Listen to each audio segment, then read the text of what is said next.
What's up, everybody? Welcome back to another highly combustible interview. We're here with Fighter V, Roman and Emmo. Hey, Roman is the bass guitarist. Hey, Emmo is lead singer. I appreciate you guys joining me today.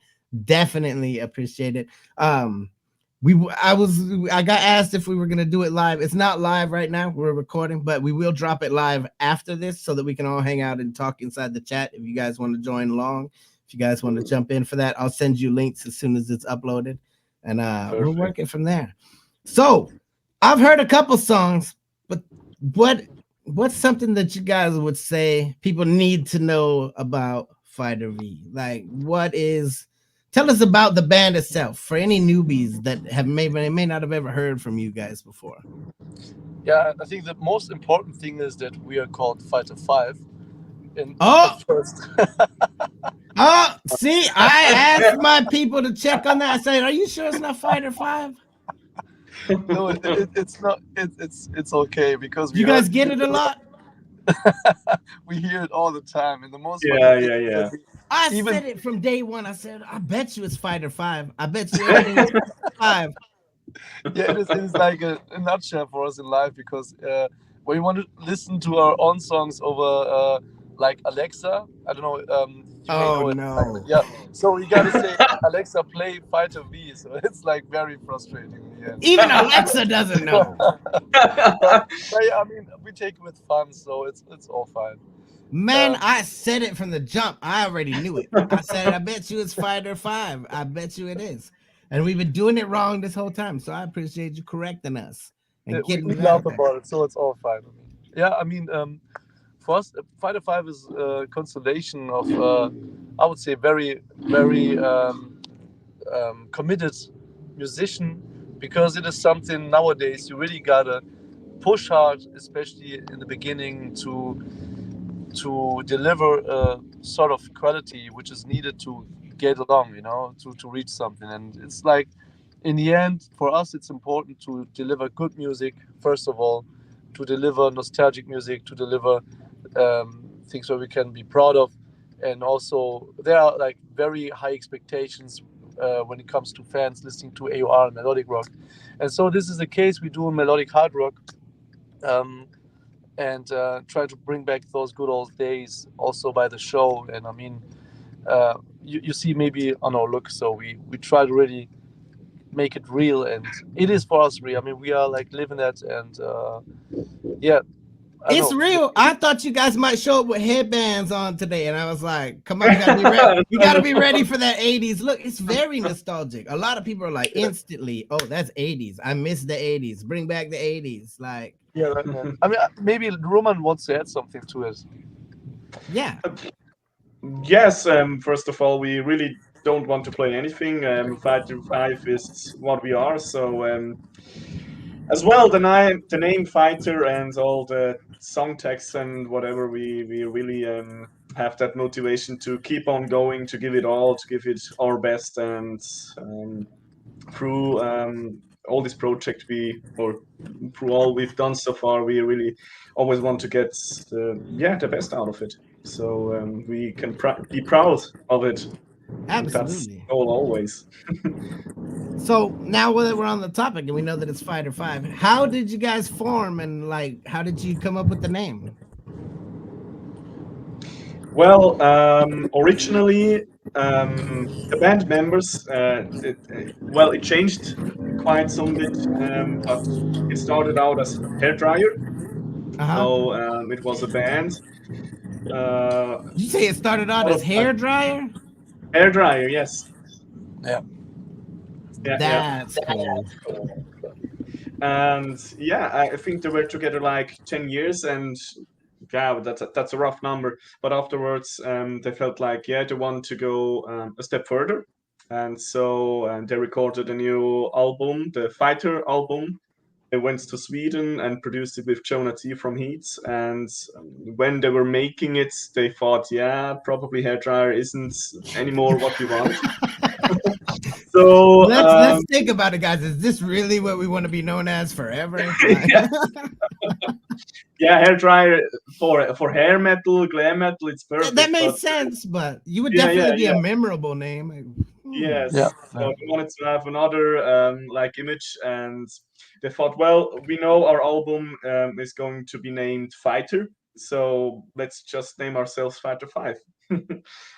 It makes sense. Yes. It does. You gotta come to a point where you're like, okay, the fun and games part of it, where we we don't even know if we're gonna make it. We want to become something serious. Sometimes a name change is something you got to do for sure. Yeah. An image change. Here's what we want you guys to know us as. Like, Also, Yes. logically, it is always smart to, when you struggled like a long time, which is normal till you get to the point where it gets serious, it makes sense to come up with a new bang, you know, with a new name, and where people think, wow, it's like they're very fresh and there's like there already. And it seems like, oh man, they got to be successful or good. Sorry, it got to be good to be that successful in the beginning.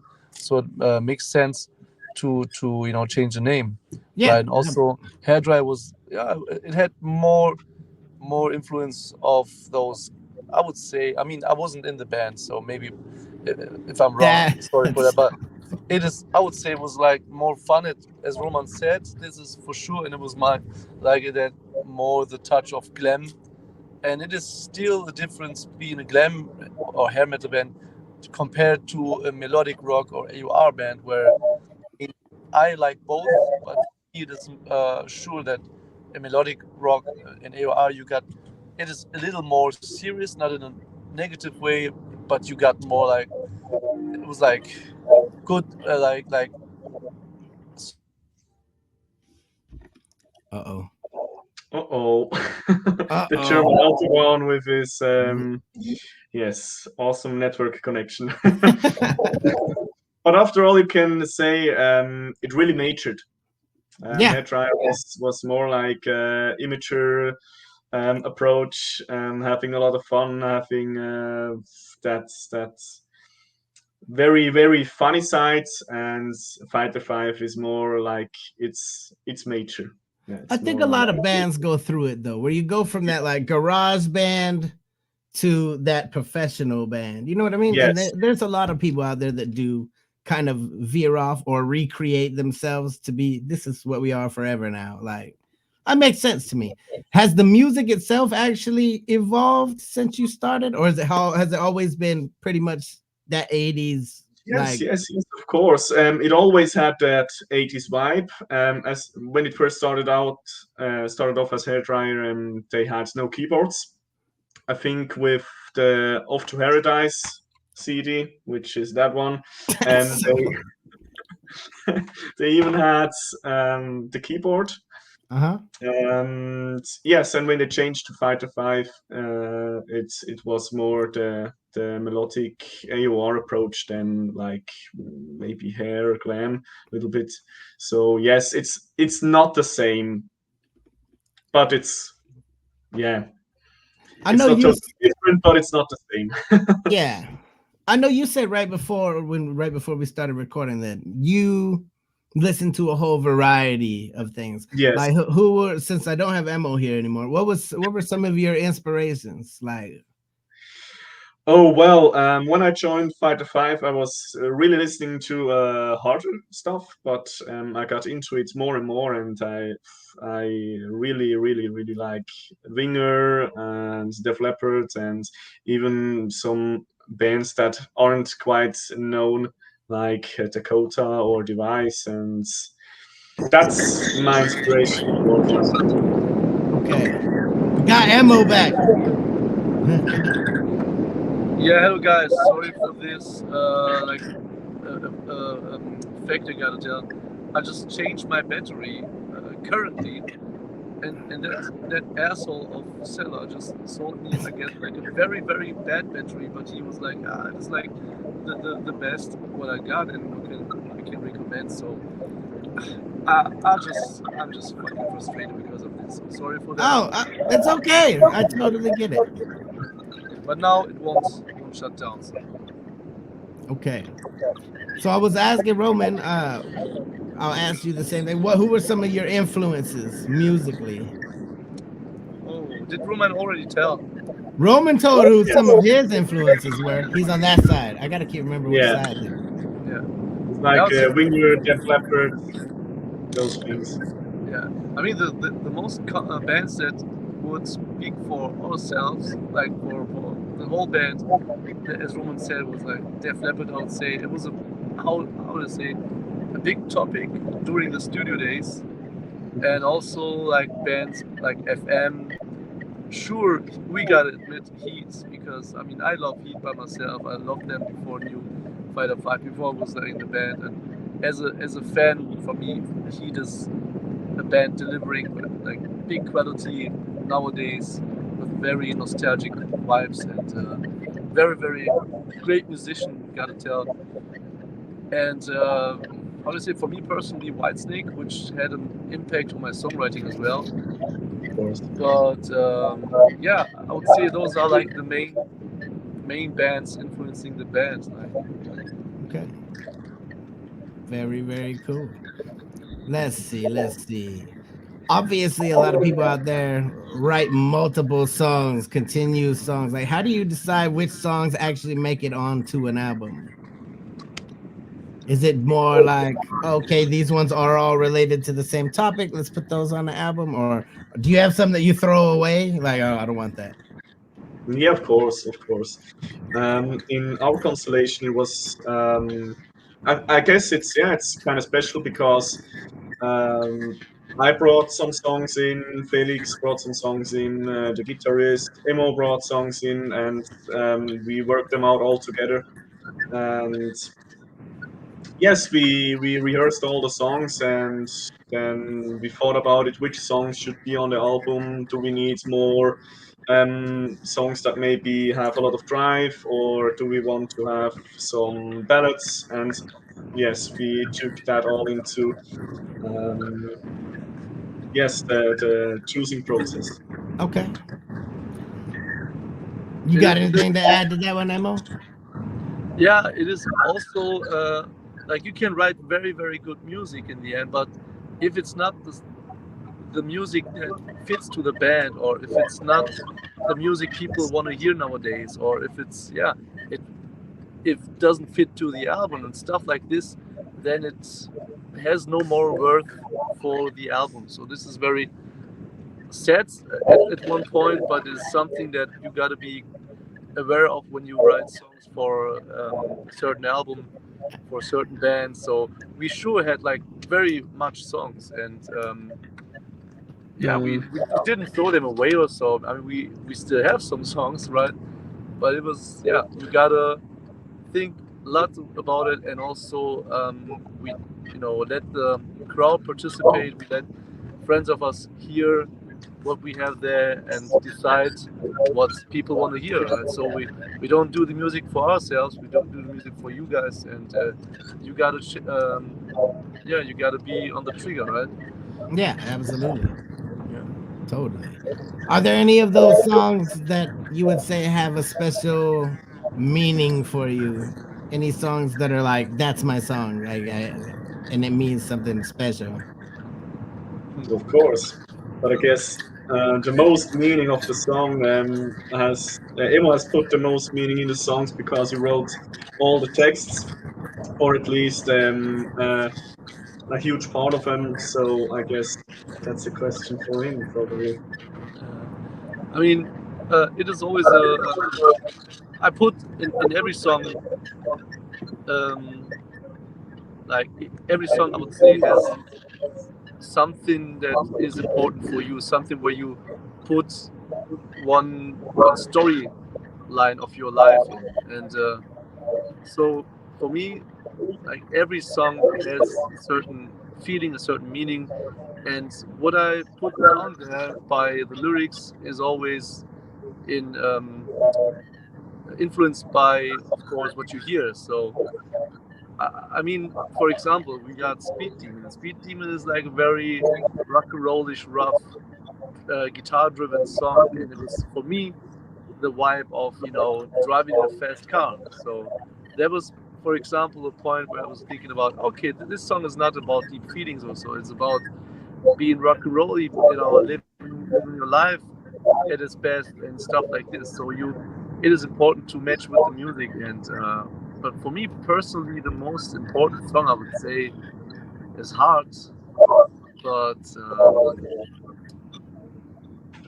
I couldn't tell. I really couldn't tell. It would be unfair to the rest of the songs because I mean, it's just different. It's just different.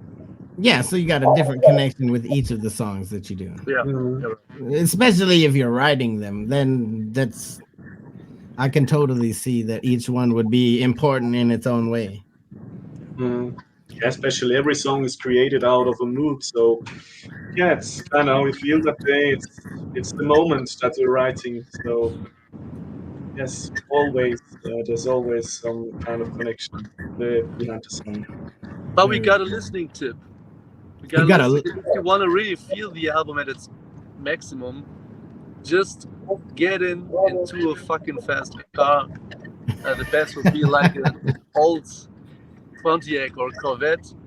Drive along the street, like on the sunset or downing, and listening to this music very loud while you're driving through a cool landscape like the city, neon city lights, and then the music will shine even more.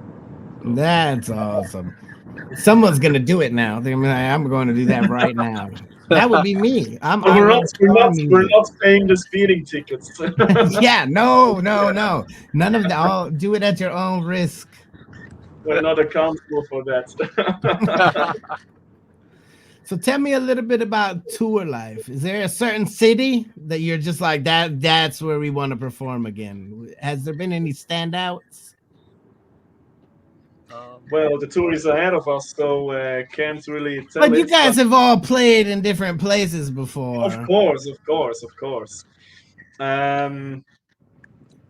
Yes, I mean festivals overall, and there was one in Switzerland. It was Rock the Lakes. It was in near the Murtensee, I guess. And it was a beautiful landscape. It was a wonderful day, and that was really awesome. It was a cool backstage, and we were able to chat with a lot of other bands, and that was it was. I could see for meeting up a festival would be like the place. Like that's, you talk about networking. There's some people there that are already huge in the game, and there's other people that are coming up, but it's good to get you guys all together. Yes. Yeah, it was very funny. I mean, we're not too big, and then there are other bands you listen to and think, oh, they're so awesome, and then you stand right next beside them, or you're eating with them and think, where am I? How the hell did I get here? Yes. Very cool. Someone said, what's your go-to snack while you're on the road? That's interesting. I never had that question before. What is Tankstelle called again? Tankstelle, gas station. Gas station food. I like gas station food from the right gas station. That should be our daily food when we're on tour. At least you didn't say McDonald's, because it could happen. Maybe I thought about it. McDonald's happens to everybody. It's not something to be shameful about. Yeah, right. Okay, I'm proud of it. No, I'm not. Gas station food, I think, might even be a step above McDonald's. But yeah, sometimes you got really like very like good gas stations with a great restaurant. So we had that as well. I mean, the last thing I can remember was I had like a very, very cool ancient American diner restaurant. It was freaking cool, man. So it was also on burgers, milkshakes, that kind of thing. Yeah, it was 50s perfect. Diners. That's it was awesome. Perfect. Just 80s vibes everywhere, man. Oh hell yeah. Oh, and I as well remember one time we were at a gas station, and the only thing we were able to get was curry sausage, currywurst. Oh my god! it was late, and yes, he was so nice to still make us a currywurst. But yeah. At that point, anything that's warm that I can eat. Yes. It was very funny. Hungry, everything tastes good, man. Yeah. We were all very tired, and we were talking a lot of bullshit, but it was very funny. Yeah. Let's see. What's the craziest thing you've ever done to get attention for your music? We had the last person that we had on here was from Dragony. Dragony, and then we had, I'm trying to think. Yeah, we've done so many interviews recently. So But one of them said that they actually did like a commercial where he wore a big ass cowboy hat, like an American commercial, and it was just like, have you done anything wild? Just like, hey, we're gonna drive around and throw CDs out of the car, like it's there. Yeah, we thought about one idea that was like very wild. Yes. We still haven't done it, but I guess Roman can tell it better because I cannot. Yes, and we were kind of talking about pressure washing with like pressure washing our logo or That's a something great like that. idea. I've So, always said yeah. somebody use a pressure washer. It's not Yes. necessarily graffiti, but you can't. It's Yes, hard to get yes. rid of it. So it's not a problem, but yes, pressure washing. That's brilliant. I think I'm all for it. Do it.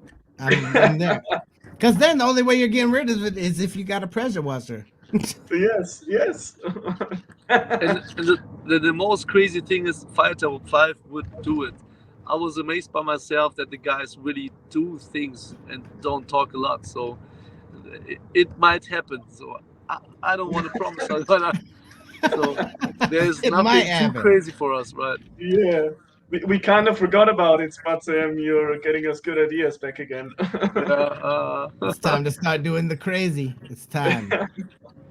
Let me see. No, that wasn't. I think it was Timmy Ruff from the New Roses that said that Yes. he wore the Yes. big ass cowboy hat and did this American commercial and shit. And it was like, oh Lord, you really like went way out there. Let's see. If you could write a new song about a historical moment in history, which moment would it be? That was a thinking question right there. About a historical moment. I'm sure it would be something in the 80s. Yeah, of course. But what we would have experienced, right? Well, any historical moment, things that people remember from the 80s or right. from anywhere else that you're just like, yeah, that was a very important moment in time. Do we need Wind of Change Part 2? I don't know. Hey, I'm down for a Winds of Change Part 2. Yeah. Roman, start. You start, man. Yeah, I'm still thinking. I don't have like an idea that really is We awesome. can come back to that question later. Maybe Yeah. we could do like a diss track against grunge or so. I don't know. That would be funny. Yes. Yeah. I think that's the most major events, the grunge, the big bad grunge. I was thinking about those days about I don't know if you guys know, but there are some ambient videos on Instagram how places looked before, like in the 80s and stuff, 90s, and I think I'm a big fan of like describing about atmosphere, like giving people the feeling that people back then had. So I was thinking about maybe like describing that feeling you have when you do that music, when you kind of experience that again. It is not the 80s what we do, but it still has some old vibes, and Okay. it is something that I would love to, just kind of like a mixer to GTA and with palms here and sunny Venice Beach there, and then you got like a band like FM playing there in the venue, and like describing. It wouldn't be like a big event for me. It would be more of landscape describing like the city heat, what is happening, and is like the total 80s package for me. Yeah, absolutely. The vibe has most certainly changed since then. It's a different world. It really was. And just to be able to bring that back to people, I think you guys already do that through your music.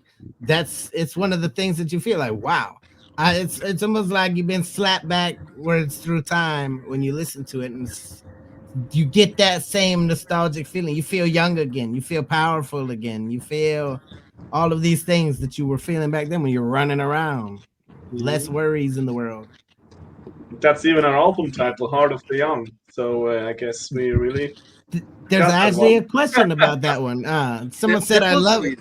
Who was it? Suzette. She said, "I love the video for Heart of the Young." Mhm. Who came up with the idea, and how did you guys choose that animation style?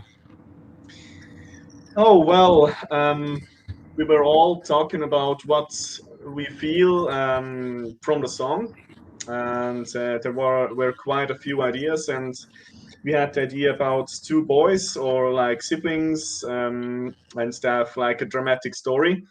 And yeah, step by step, we got that idea with the motorcycles. Yes, with the Very bikes. cool. It was a very cool video. Like that was just. Thanks. And then what? Yeah, Did, we were very glad that we were able to do the video like that, because I think the team, they also made the color grading from our first music video, and so we already had that connection, and we were kind of in a hurry doing that music video. So it really was, everything worked out, and we were very happy with the results regarding what time we had to do it or what time they had to do it. Yeah. So it was a very busy project, but it turned out very cool, and we very liked it. very, very cool. Let's see. Do you have any pre-show rituals? How do you guys get like amped up for a show, or is it just already, hey, we're gonna go play, we're already amped up? How does that work? Some people do some weird things before they go on stage.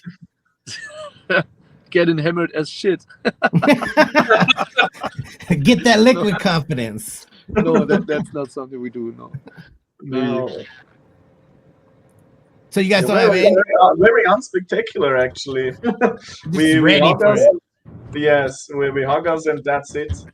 Fist bump, and yeah. Yeah, just I mean, there are some things we do, but it's I guess you don't think about it anymore because it's like normal for you.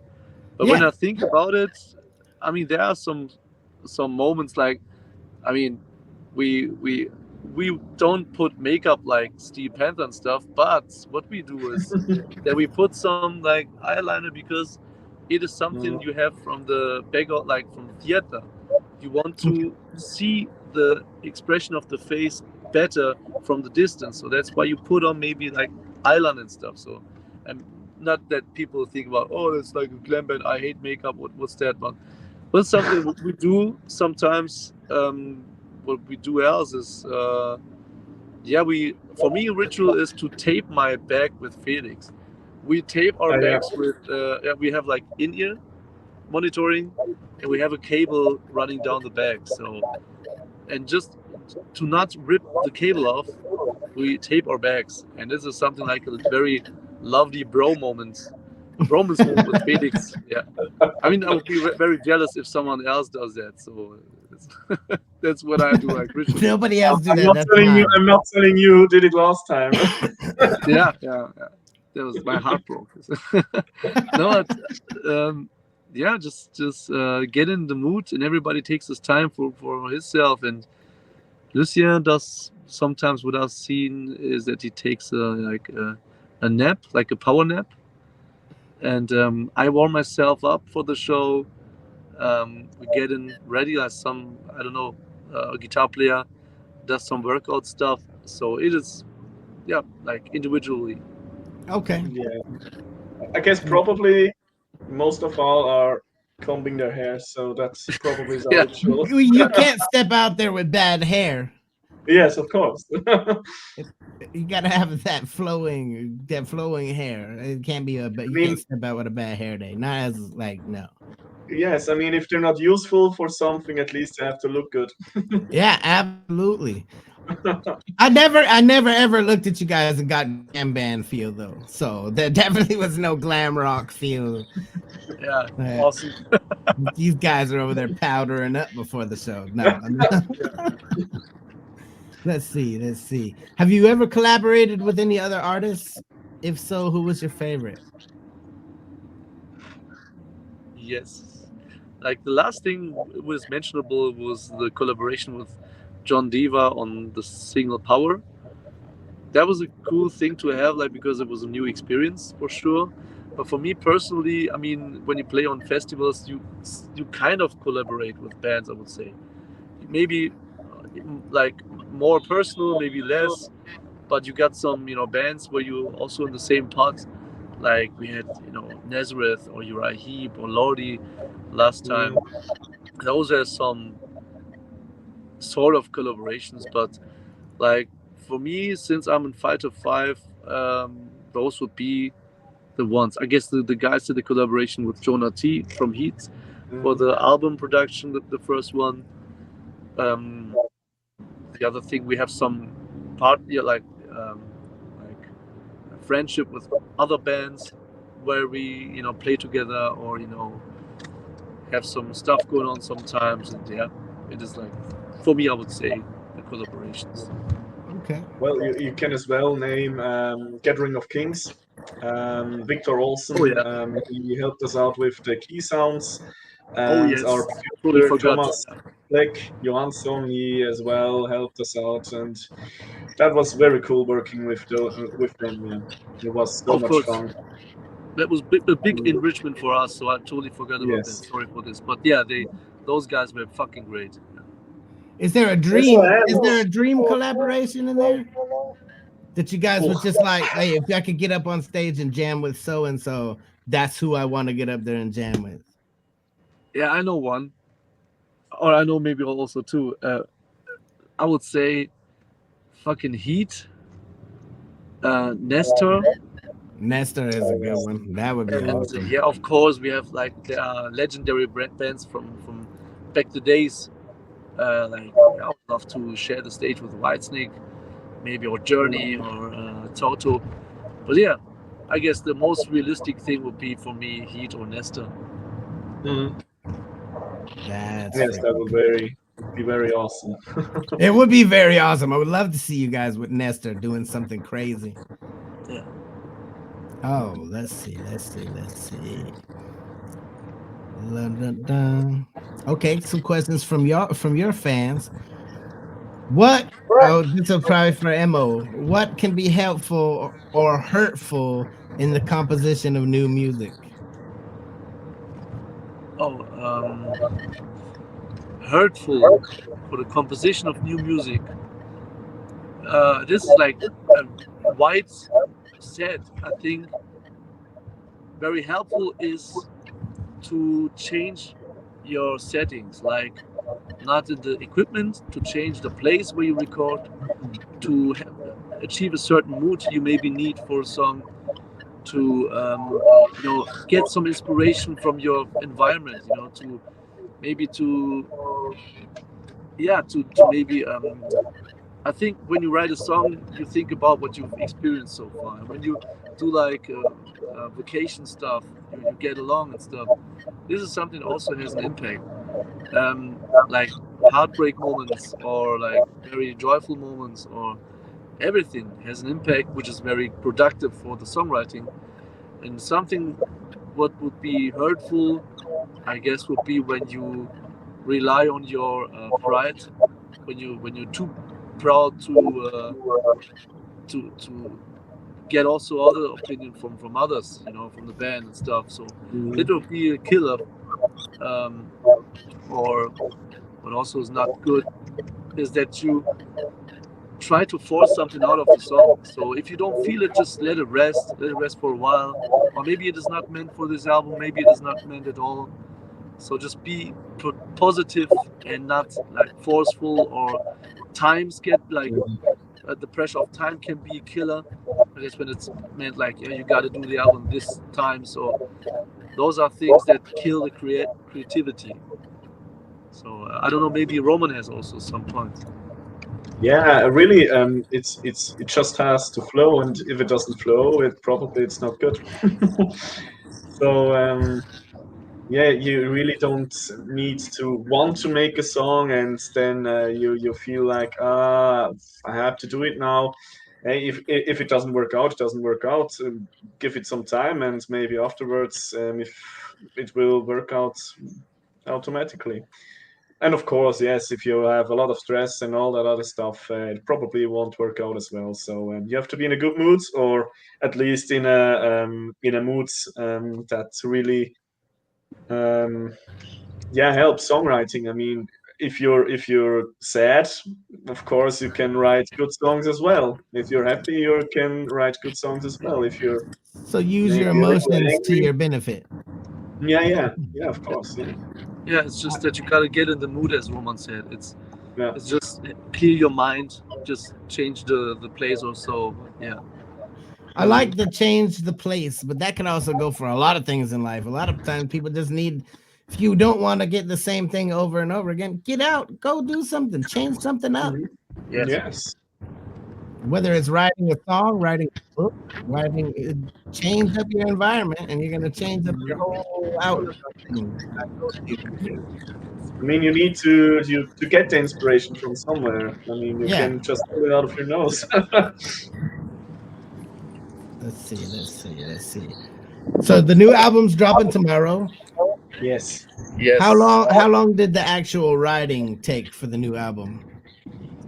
Oh, The songwriting or the album overall? Well, that depends immensely. yeah. Well, yeah, maybe Emmo, you can go for it. Yeah, I mean, when it's about the songs, I mean, I wrote songs before I knew the band, so you cannot really go from there. It is something where you need for a song, maybe it can be for some weeks, it can be months, it can be years. When you think about albums like from Def Leppard, for example, or Iron Maiden, and the progress of the album, I think that's more interesting. Took us, oh, I'd say, with the establishing of songs, maybe to a lie when I say a half year, Roman. Is it too long? I don't know. Yeah, well, for those songs that we did, there are some songs on there from the previous singer and guitarist, and I think they started out like 2019. Um, but when we came together, I think yes, it was probably half a year. I'm Yes, gonna just letting you guys know. I'm gonna mute you separately when you're talking. That way yes, we don't get the feedback from the Oh. from the car. of And then course. I'll unmute you after after it's done, just because I know it's gonna record that feedback too. Go ahead. Yeah. Yeah, well, really with the songwriting, we had the luck that quite some songs were already prepared. Like Emmo said, he had some songs ready, and we just had to put them together, and so that it works out for everyone. Yeah, but I guess it was like February when we started really getting onto the songs, and we recorded them in September. So that was quite a short amount. But as already said, there were songs on the album as well, which the previous singer and guitarist prepared already. So we were also very happy to be able to use those songs as well. So then there's several different. What's it doing? Oh, he muted himself. I was trying to unmute him. It told me I couldn't unmute him. No, so there's different time lengths. Then there's a time length for when the songs were written, because some of those could come from years ago. Oh, I wrote that when I was 21. Like it just didn't find its way to an album until right now. And then there's the actual recording piece. How long would you guys say it took you to actually record the album? It was like 4 weeks. Just 4 weeks of straight. Yes, we were in Sweden.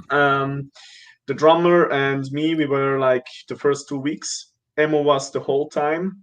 The guitarist Tommy was there also the whole time, and Felix joined in maybe in the second week and the third week, I guess. Okay. Is that right, Emmo? Yeah, I guess. Now, the question I had it too, because I was like, they said, what was the reason behind Radio Tokyo? I personally, I got superpower vibes from Radio Tokyo, like Eye of the Tiger type, damn Final Countdown style power. Like, What was the whole story behind Radio Tokyo? It's difficult to mention because Dave wrote the song, the former singer. But I know what the guys wanted to do a song for the Japanese label deal we have. Okay. So that was the, I guess, like maybe not the main reason, maybe, but it was a reason. So, Mm. and also it was about.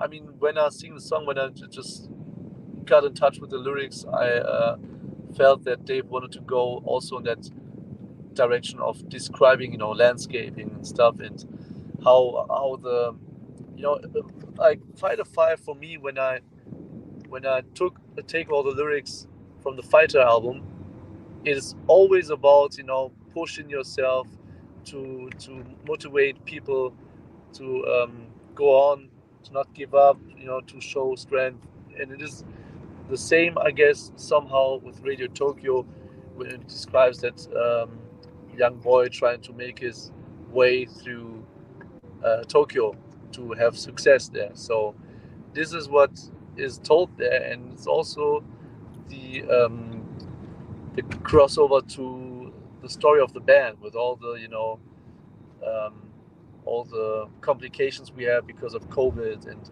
constellation change and stuff.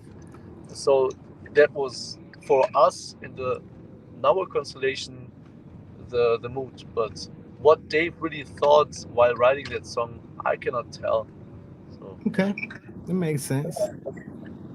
Yeah, but we can, or I can at least say for myself, it's for me it's a song we really would like to be able to tour in Japan as well. So it kind of, yeah, you can see it like that's the band we really want to end up in Tokyo as well. Like the little boy wants to get through Tokyo and yeah, achieve something in his life. And I So said something similar because, like, once you reach that Japanese crowd, they show out for their artists. That's like yeah, I think that's what in my mind I was like, okay, maybe it's a once you're on the radio in Tokyo, you finally made it. Like, yes, because those fans, they show up for people like nobody's business. I've seen a whole bunch of Tokyo shows, and it's just like, holy hell, more of yeah, them yeah, show up than we would. Like, yeah.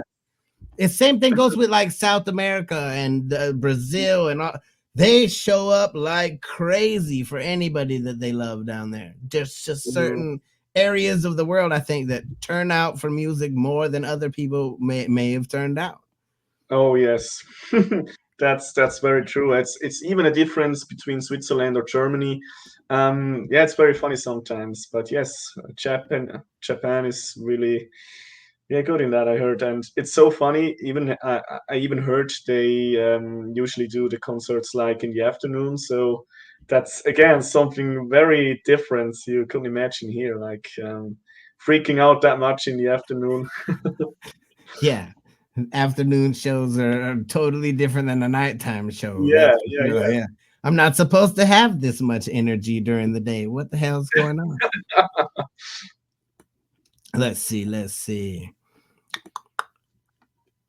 How much does the music making take part in your life? Like, because a lot of bands out there still got normal jobs. They still got things that they got to do, and then the band is there.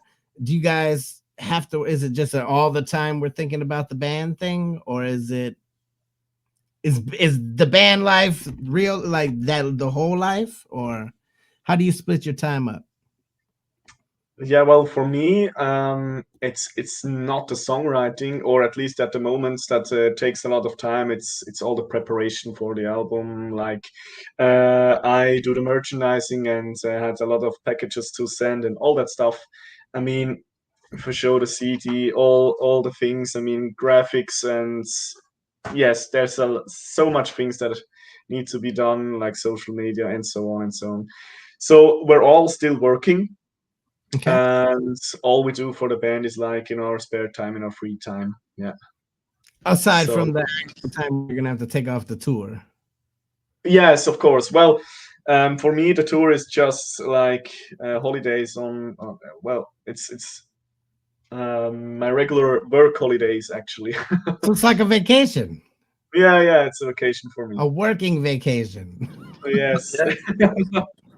But you don't gotta, you shouldn't underestimate it, because most people, like, I can imagine, would think like, oh cool, you get on tour, you have a free time for music, what a cool hobby, what a nice thing to have. But when you really try to have success with it, you really put much effort, especially in the beginning, as I said. And now what we have is like, when, most people work from 9 to 5, and then got maybe an appointment or go shopping and stuff, and then afterwards home, and then you got your free time. And Yeah. that's where it starts for us to do the other job, because it is a job somehow. And as Felix said, our keyboarder, it is a hard job in the end, but it's the best job you could have when you really would be paid for it.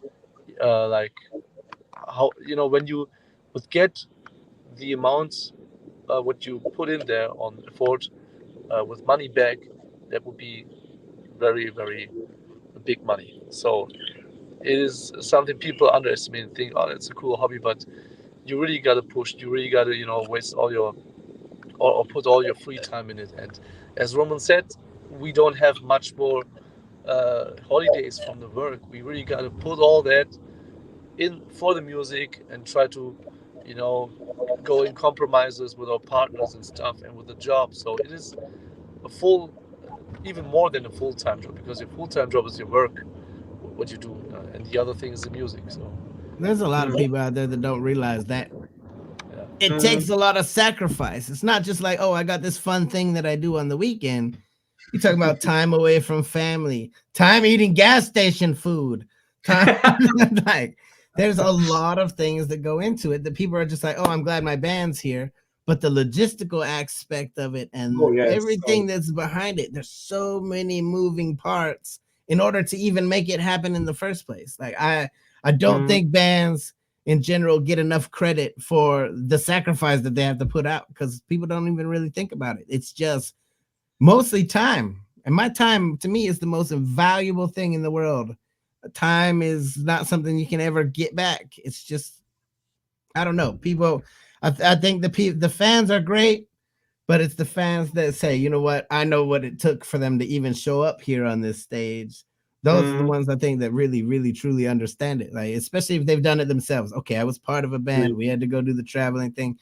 But there's a lot of people that aren't empathetic to it. They're just like, oh, or if a band has to cancel for some reason, people get angry. There's a lot going on there. If somebody gets sick, somebody can't play, somebody can't sing, somebody. Yes. I don't understand how some people do it. They get out there on these long tours. You're playing multiple shows every day, and you're expected to not get sick. Hello.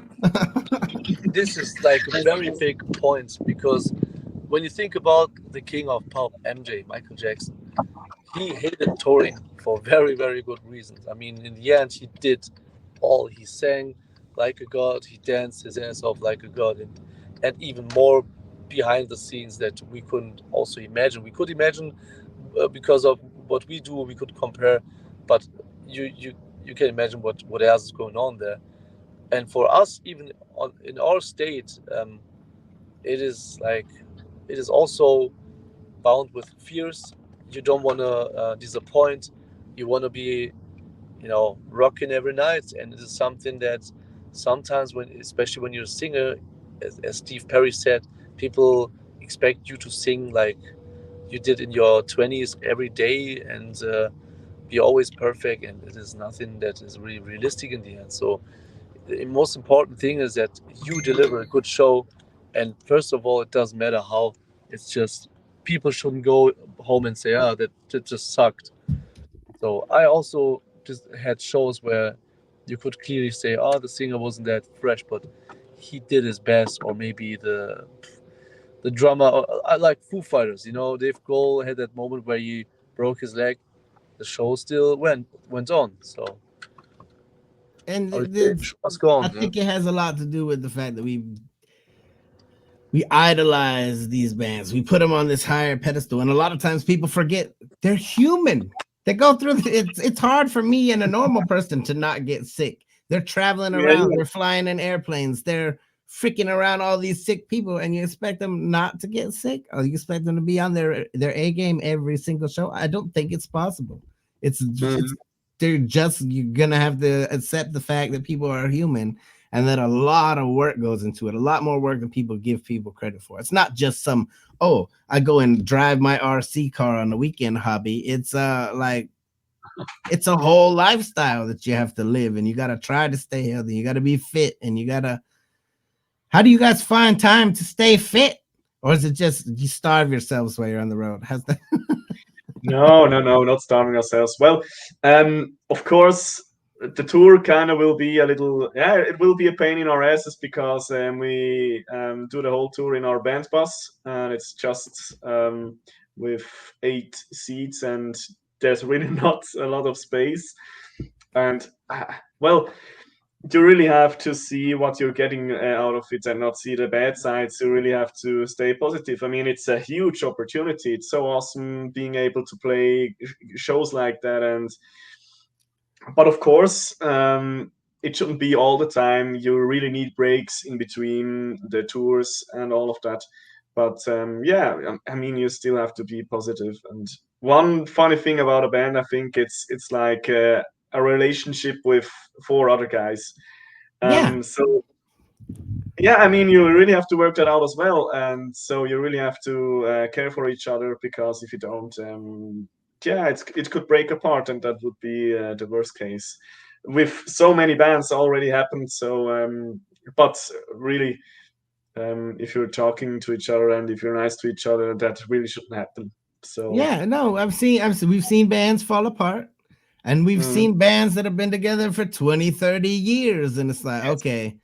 And you can tell the difference between the connections that they have with each other. If they've been together for 30 years and they're that kind of working, they might be a little dysfunctional from time, but it's a working family, essentially. You have to Yes. know these people inside and out. You got to freaking know what everybody's quirks are. And I think it's a very hard thing to make a band last 20, 30 years, especially Yes, with the yes. different personalities that you're clashing with. And I don't know. People don't think about the whole in-depth detail of it all. It's just like they're a group of friends. It's more than that. I got a whole bunch of friends that I don't want to live with, that I don't want to have to travel around. Being on tour, that's 24/7, like almost a month. You can't escape. In our case, you can't escape. You can't just. You so really have to get along with each other. It's the same thing that I was over in Afghanistan for 6.5 years, and you live with these people for years in this little tiny quarters. And sure, sometimes it doesn't work out, but when you get that right group of people, that it's just like, okay, we can all live together, and we can go through anything that happens, and we'll still be friends on the other side. Yes, I guess the most. thing. Sorry. I guess the most important thing is also that you keep your professionality, because even though you might not love each other, but the important thing is that you get along with each other, that you have respect, that you do it for the same passion. And like when you think about Motley Crue and their tour with 2 different tour buses, that really don't have to be. But I mean, what the guys in Fighter 5, what I experience is they are all like exceptionally, like all are very, very socially very strong, socially, emotionally very strong. And there's nothing you cannot talk about with the guys. And there's no bad vibes in the end. So we do it together, we're friends, but still like partners for this job. Yeah. So there still has to be that business aspect of it. And a lot of people can't do business with friends. We know that that's the case. A lot of people keep business and friendship separate. This might be one of the only jobs in the world where business and friendship have to work together, because you're all in it for the eventual, hey, let's make this happen. Let's make it work. If that was to happen, I know you said that you've all got jobs currently. If it was to just blow up and skyrocket, would it be one of those things where you would really have to sit down and talk to one another and consider, should I quit my job to do this full time? Would there be no thought of, I don't want to do it full time? Or you maybe lose then the creativity, and you get like fears and stuff, because then you're really on your own with the music, and you have to, have success, and to have that feeling of pressure I wouldn't like to have in my life. I do music because I love it to do, and not because I have to do. Yeah, you don't want it to become a full-time job to where that's all. Now it's just work. I'm not even happy doing it. I just got to do it to pay the bills. Yes. And if it's work, it's bullshit. Yeah. You really hear have that to. on some bands. If you see it as work, it's too late. Actually, you really have to see it as your passion. And if it's not your passion, it's the emotions aren't there anymore. So yes. So what's the farthest that this upcoming tour is going to take you away from home? Sweden. Sweden. Yes. Okay. What's I the think, farthest place that you have played ever? Anywhere farther than Sweden? No. It's like very in the northern part of Germany, which is like a 12-hour drive with the bus. Yeah, So, like Hamburg stuff, I guess. Those directions. Okay. Very cool. Now, this is like the big question there. What's the future of the band look like? What's the plans? What are the goals? What are the aspirations? Is it just album by album, or do you have like a big goal in mind? We would like to get to the point where we're playing Wacken open air, or we would like to. Yes, of course. I mean, you can dream all the time, and we really want to be able to make our own headliner tour, and we plan step by step. So yeah. So it's just kind of playing it by ear, seeing how it goes. Yes, actually. Well, we have of course, there's a grand goal, but actually, yes, playing it year by year and look how it turns out. I like it. Take it day by day. That's more people could It do is with taking it important. day by day. This is also important, having near and far future plans, because without an aim, without a direction, you wouldn't know. You think about what you're doing, and you think that it's rubbish. For what am I doing this? And in the end, all right, for this goal, I'm doing that because we want to spread the name Fighter 5, to establish it in the music industry of rock, just also to have an influence on rock music. Also, those are like transistent thoughts.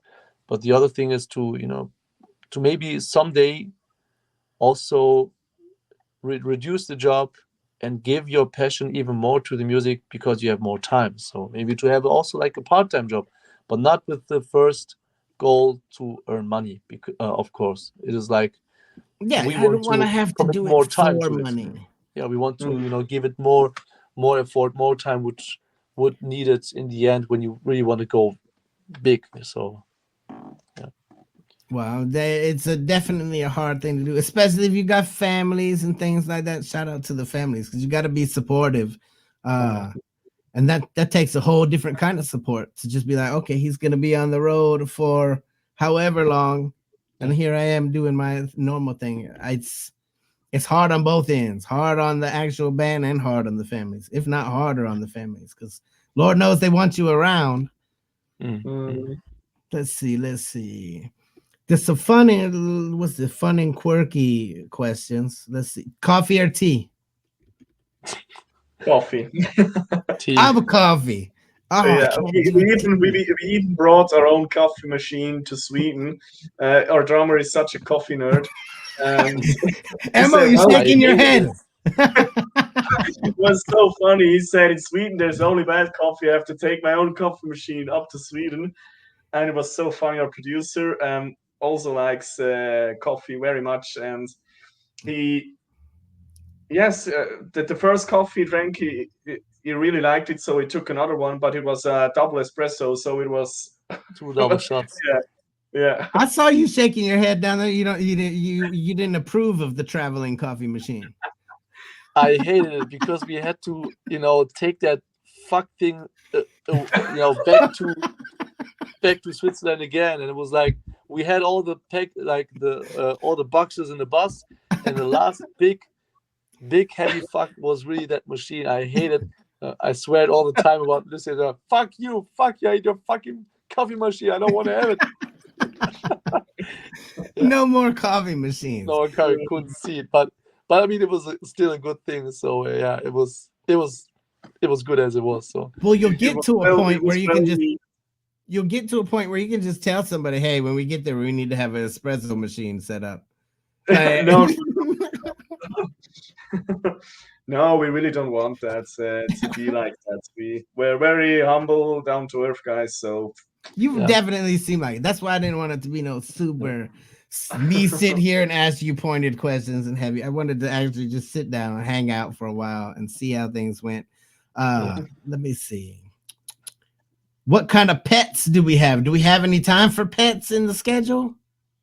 Pets. Of course. Yeah, you got cats, dogs, fish, birds. That's a nice question, actually. Yeah. I even have a stupid cat tattoo. Yeah. Hey, that's awesome, though.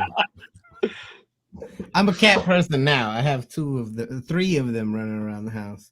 I'm not a cat person where I want 40 of them, though. No, I'm not that kind of cat Well, person. that's too much. That's too much. I don't want my cats to eat me when I die. It's like a legit fear that I have. Yeah. They are like this. I actually really hated cats. Yeah, like fucking hated cats. They're like very wrong and very two-faced and stuff. And from that day on, where I really hated like cats from my heart. Sorry for the guys that maybe hate me now because I hate cats. But from this day on, they started to really like me somehow. And a good friend of mine was telling me that might be, and that person is not dumb at all, that might be because the cat is feeling that you don't like her. So it's trying to get your attention and be loved. So that might be, and from this day on, they were all fucking kind to me. And they really like cats where we would say, hey, my cat would never touch a strange person or stuff, or man, and they loved me. And I was like, oh, okay, I get along with them now. So now you're a cat person by force. I could think about to live with a cat now, so I'm better. So you're better, but still don't have a cat yet. No, I love dogs, man. I'm a dog guy. Y'all heard that? Emmo said send him a cat. One's just gonna show up on the porch randomly. You're like, damn it. Let's see. Do you have any guilt? Are there anybody have any guilty pleasures? Guilty pleasure songs? Just things that you like that everyone else is like, you're so weird. Too many. Too many.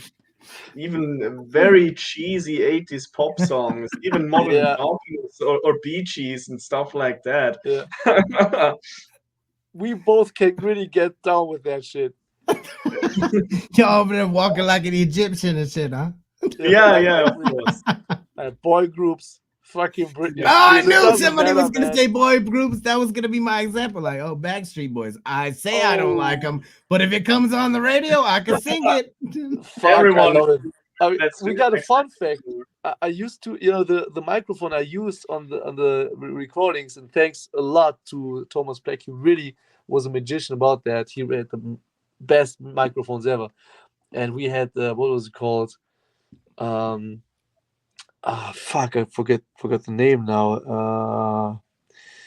I will remember after the interview. I can imagine, but yeah.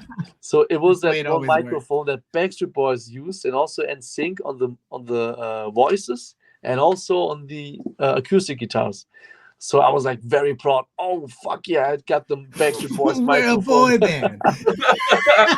band. You can tell those guys could sing. They could perform. They could sing in harmonies. They were very talented. AJ McLean was a very good singer. So for me personally, with the soul and stuff. So, but we got some guilty pleasures, like regarding those cheesy pop songs, of course, like ballads and yeah.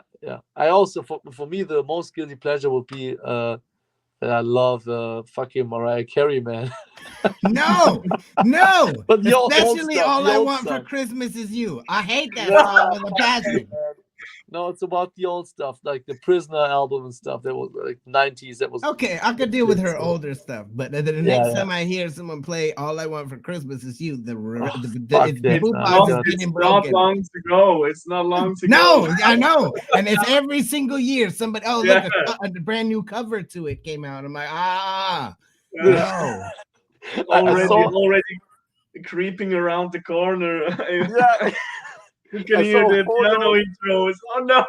Stop I it! saw a meme with Mariah Carey laying down in the grave box like Undertaker, with the arms crossed, and with the thing she's waiting for Christmas to come. Embrace yourselves, Mariah's on the way. Santa shows up with Mariah every year. It's just, oh my god. Yeah. Do you guys listen to any wild, crazy things like Steel Panther or? Oh, of course, they are awesome, man. They're awesome, but that's also one of my guilty pleasures. I don't show Steel Panther to other people, but I definitely rock out to some Steel Panther. Not much anymore. Serious, they're awesome. I mean, Yeah, they have a whole yeah. serious side to them, and then they got that other side, and you're like, oh. Yeah, I mean, there are bands you can see very serious or see them as a funny band, and if you see them too serious, it's over. I mean, you can't see Steel Panther serious. Of course, they're doing an awesome job, but if you take the text and think, oh what is he singing? Oh no, that can't be. So, come on. It's sometimes it can be ruining for bands. Like, oh man, yeah, yes. You're such a serious band. Now you're jokesters. They're also extreme bands. I mean, Roman is also listening to much heavier music. I also like some heavier stuff. So for me, it would be like Slipknot or As I Like Dying. Or, that's real heavy. Yeah, yeah. Or also, what was there? Yeah, like kind of this. Or Asking Alexandria. I love to do fitness stuff to that music back then. So and Roman has many more, I guess, than me. Yes. Even my shirt, Corona shirt. Yeah, yes. As I already said in the beginning of 5 to 5, I was listening to very, very hard stuff, technical death metal and all that stuff. So, yes. There's some really hard singers that I've been watching a lot of shorts of that. Alex Terrible. Jesus. Yeah. Oh, Christ. yeah, man. I don't know. He vibrates a different chord in your body when he gets into his growl. It's like, good Lord. I don't know how. Some people can just bring a demon out. Makes all the people in the crowd shit instantly when he sings like that one brown tone. Like, everybody. It makes you lose your damn mind. It's like, what the hell just happened? There's a lot of vocalists out there that can make you feel kind of way, but he's just, I don't know. He vibrates your soul or something when he's doing it and just rips it out of your body. Yeah. Let's see. Is there any more weird, quirky questions? Oh, if you could play any fictional character's soundtrack, who would it be? Fictional character? Yeah, and any made-up character's soundtrack. Like Frankenstein, Dragon. Yeah. Oh, Dragon Ball. I want to say Dragon Ball. Well, I mean, all the man. anime intros, they kind of are melodic rock, so. Yes. All those Japanese soundtracks for all those action things. Just imagine. So you're an anime Ball. fan? Yeah. So you're an anime fan? Not. I wouldn't say like a big anime fan. I love to watch all those Dragon Ball or Pokemon stuff. But I wouldn't be like very good at knowing everything. So, but it's just thinking about when the intro starts, from Dragon Ball, and just imagine it with eye to eye or so. That's the way I felt yesterday watching. That's the way I felt watching Radio Tokyo. I was like, this could be an anime theme song right here. You could put this at the beginning of an anime all day long, and it would totally work. It just had that crazy cool vibe to it. I don't even know how to explain it. All right, so we got the new album coming out tomorrow. Is dropping. Yes. I will leave some links down inside of the description where people can go purchase it, pre-purchase it, whatever the case may be. What I would like to do is after you guys go on tour, let's link back up so we can talk about the tour. Yeah. Of course. That would be awesome because I know you're gonna have some more tales to tell then. Yes, we We have will. much more tales to tell, but we cannot tell it here because it would be too illegal. So Yeah, we can't tell about the rock and roll side of the house, the rock star lifestyle behind the scenes. People have seen enough in movies to know what happens. yeah, of We course, are. I can drop a link down here for the pre-sale. Yeah, absolutely. If it works out for you guys for the album tomorrow, and of course after the tour, we'd love to get in touch again. So Yeah, let's definitely get back together and discuss more. I'm sure I'll have more wild, wacky questions from the fans by then. They come up with some good ones sometimes though, and they even come up with something I'm like, I'm not asking that question. I love it. So tomorrow, everybody, the new album drops. Make sure that you go get hands on it.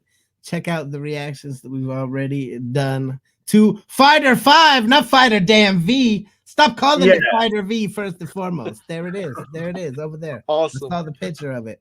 Formerly hair dryer. Yes. You're so prepared for this, man. So I've seen him get up and go get the CD. He's like, hold on, I gotta get this thing out. How long has it been since you've seen that CD? Oh no. We flickered there for a minute. I saw it. Yeah, could you repeat it, please?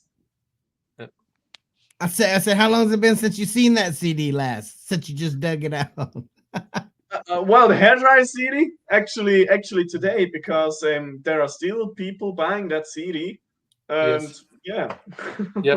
For me, it was yesterday, because I sent also yesterday one example, one piece. Yeah, that's freaking awesome. I love it. But we're selling it very cheap because we want them to be out in the wild rather than in our rather than sitting around. No artist wants a whole bunch of CDs sitting in their living room. That's for sure. Yes, exactly. Get it out there. I'll leave all of the information to the website and everything else down below. I definitely appreciate you guys joining me, having this this little hangout session. It'll never be formal. I can't stand formal. It bothers the hell out of me. Thank you for this. We get much more deeper this way. Roman, Emmo, I definitely appreciate you. If you guys enjoyed this interview, hit the like button down below. Get over to show Fighter 5 all the love of the world, not Fighter V. Remember that. It helps me out a lot. I'm telling y'all, every time that I was talking about the band, I was always saying, I was saying Flying V. Because you think of a Flying V guitar. And I was like, what the hell? It kept coming out Flying V, and I was like, shit, it's got to be Fighter 5. It doesn't make any sense. So I'm glad that you corrected me. But yeah, let's get together after your tour. We'll definitely hook back up. I appreciate everybody for tuning in. You guys got anything to add on to the end? Thank you. Enjoy our album. For everything. Thank you for the reaction videos. Thank you for the fans of you guys, of ours, for tuning in, and thank you for all the support, which we really also need, like also other bands, to get along, to deliver more, to do more quality. And so thank you for all this. That's what I've been telling people all along. It doesn't matter if your radio station is playing them now. Anytime that they have a request hour, send it in. Get them to play some of these bands that you've never heard on the radio. Once it goes on the radio, it's over from there. So I'm looking forward to it. Us Americans are too sheltered from the music. Hit the like button if you liked it, the dislike button, but I won't believe you. Till the next one, Mildly Combustible. You guys be happy, healthy, safe. I love you to the moon and back. Peace. Thank you.